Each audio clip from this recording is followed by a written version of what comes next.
In this next section, today we are going to do something new. We're going to be multiplying the binomials. So instead of just adding and subtracting, now we're adding multiplication into the mix.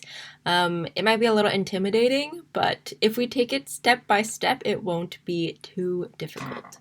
So when you are multiplying, you're going to see that there's just two groups of parentheses here. There's no addition or subtraction symbol in the middle. So we are going to be multiplying these two groups. You're going to see that I'm talking about like group 1 and group 2. That's because I just like to group these by the parentheses. So this is going to be group 1, and this is going to be group 2. But for these purposes, let me just erase that.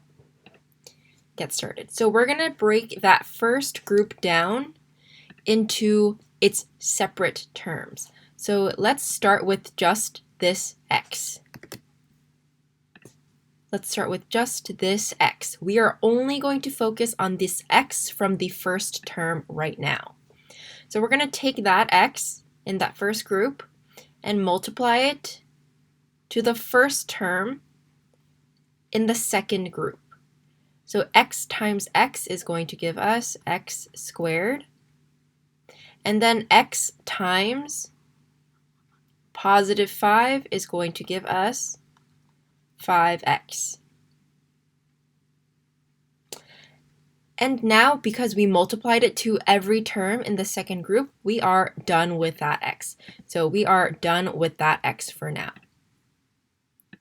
Let's move on to the other term in that first group. So now we are focusing on just the plus 2.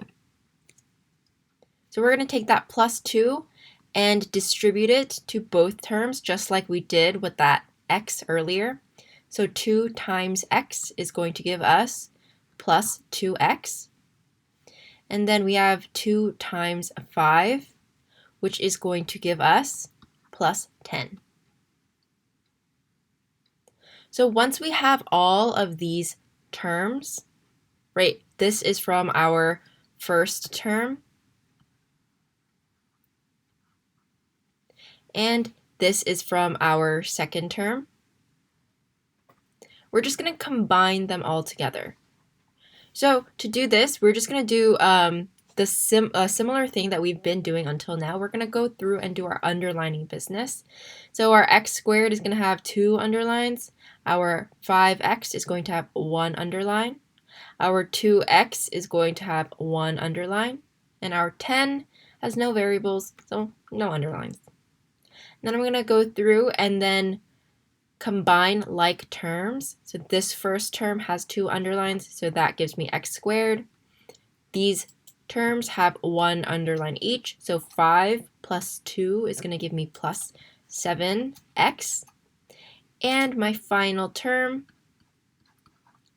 has no underlines, and it is the only one that does not have any underlines, so I just leave that one alone. So my final answer for this problem is going to be x squared plus 7x plus 10. And I know there are a lot of steps, but like I said, if you just break it down and go one step at a time, it won't be too difficult. So again, we are just doing the first term in that first group, multiplying it to everything in the second group. And then we're going to take that next term in that first group and multiply it to everything in the next group.